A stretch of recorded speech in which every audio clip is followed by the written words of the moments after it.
کائناتی جس کے ختم عزت سے کائناتی انسانی کی آبرو واسطہ ہے، دلیل عظمت انسانیت ہے، محمد مصطفیٰ انسان کامل۔ اجازت ہو تو شاہ پیش کر دوں، میرے پہلو میں ہے ٹوٹا ہوا دل۔ یاد رکھیے شیشہ ٹوٹتا ہے تو بے قیمت ہو جاتا ہے اور دل ٹوٹتا ہے تو قیمت بڑھ جایا کرتی ہے۔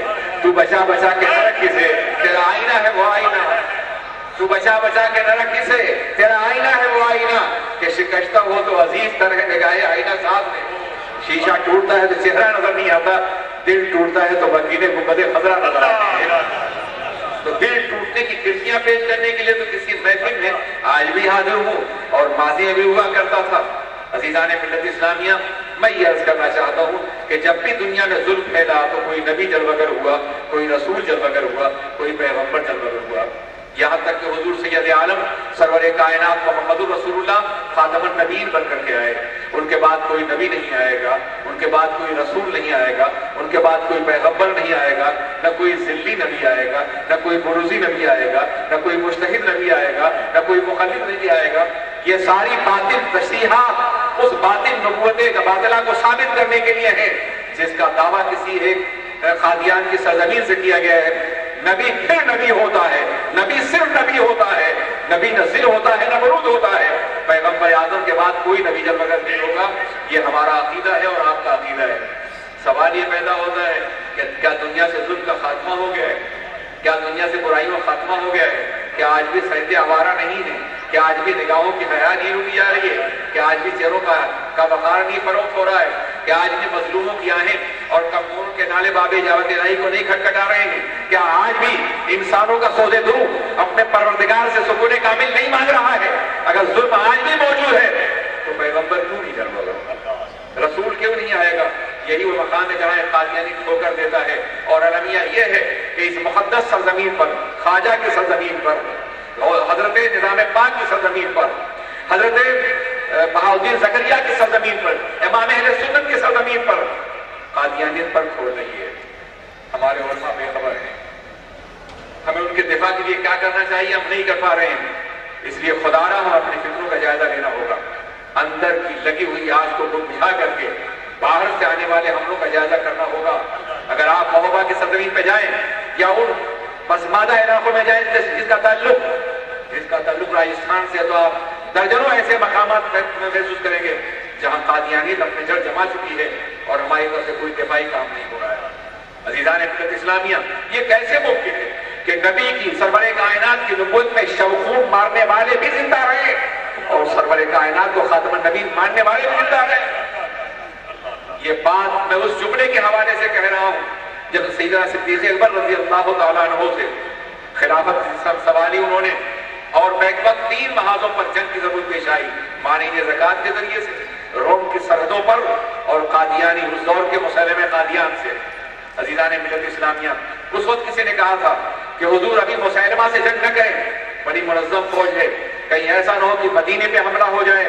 تو آپ نے کہا تھا مدینے کے بسنے والوں کی رانوں کے گوشت جنگل کے جانور لے جائیں تو گوارا ہے، مگر یہ گوارا نہیں ہے کہ میرے پیغمبر کے مقدس نظام نبوت میں اور ختم نبوت میں شمخہ مارا جائے۔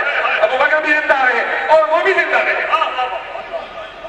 رضوان اللہ ابا بکر رہا۔ آج ایک ایسا اقتدار ہے جس کے لیے کوئی ابو بکر نہیں ہے جو مقابلہ کر سکے۔ آج ہزاروں فتنے ہمارے دروازوں پہ دستک دے رہے ہیں، بدعقیدگی کا فتنہ، مغربیت کا فتنہ، دہریت کا فتنہ اور مستشرقین یورپ کا فتنہ۔ آج ہزاروں فتنے ہیں جو ہمارے دروازوں پہ دستک دے رہے ہیں اور ہم آنکھیں بند کیے ہوئے طویل نیند سو رہے ہیں۔ کبھی بیدار ہوتے ہیں تو آپس میں ایک دوسرے کی پگڑیاں اچھالتے ہیں، ہمیں بیرون سے آنے والے حملوں کا احساس نہیں ہے۔ خدا را وہ قوم زندہ رہتی ہے جس کا احساس زندہ رہتا ہے، وہ قوم مر جاتی ہے جس کا احساس مر جاتا ہے۔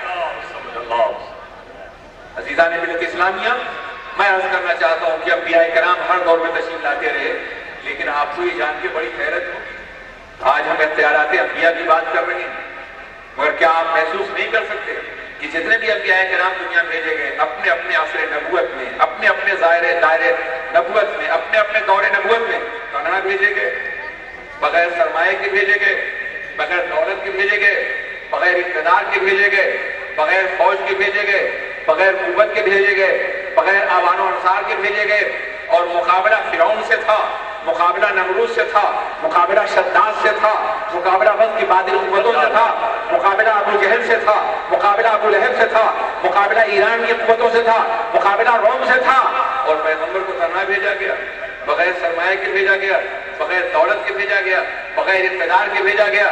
وہ تو قادر مطلق ہے جس نے اپنے نبی کو اپنا وائسرائے بنا کے بھیجا تھا، اپنا نمائندہ بنا کے بھیجا تھا۔ کسی ملک کا سفیر جب کہیں اور جاتا ہے تو صاحب اختیار بنا کے بھیجا جاتا ہے۔ یہ کیسے ممکن ہے کہ اللہ کا سفیر زمین پر آئے اور بے اختیار ہو کر کے آئے اور مجبور ہو کر کے آئے؟ یہ کیسے ممکن ہے؟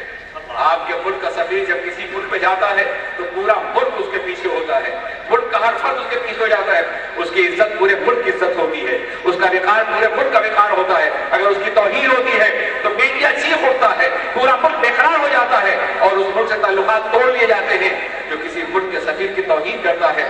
پیغمبر اعظم سرور کائنات اللہ کے سفیر ہیں، اللہ کے بھیجے ہوئے ہیں، اللہ کا انتخاب ہے۔ اس زمین پر اللہ کا پیغام عام کرنے کے لیے آئے ہیں اور پوری کائنات کے لیے آئے ہیں۔ یہ کیسے ممکن ہے کہ وہ تنہا بھیجا گیا ہو، بغیر کسی طاقت اور قوت کے بھیجا گیا ہو؟ عزیزان ملت اسلامیہ، مگر نظر تو یہی آتا ہے کہ موسیٰ تشریف لائے ہیں تو طاقت نہیں ہے ساتھ ہے، جناب عیسیٰ آئے ہیں تو قوت نہیں ہے ساتھ، جناب ابراہیم آئے تو ان کے ساتھ سرمایہ اور دولت نہیں ہے۔ عزیزان ملت اسلامیہ، اگر جناب موسیٰ کو بادشاہ بنا کے بھیجا گیا ہوتا، طاقت دے کے بھیجا گیا ہوتا، سرمایہ دے کے بھیجا گیا ہوتا، فوج دے کے بھیجا گیا ہوتا، تو دنیا تاریخ میں یہ لکھتی کہ دو بادشاہوں کا ٹکراؤ ہوا تھا، ایک کامیاب ہو گیا، ایک ناکام ہو گیا۔ بادشاہوں کی تاریخ میں ہزاروں ایسی قومیں موجود ہیں، ہزاروں ایسے تاجدار موجود ہیں جو جنگ کے میدان میں اترے، کوئی کامیاب ہو گیا، کوئی ناکام ہو گیا۔ جناب ابراہیم بادشاہ ہوتے، فوج اور تخت کے مالک ہوتے اور نمرود سے مقابلہ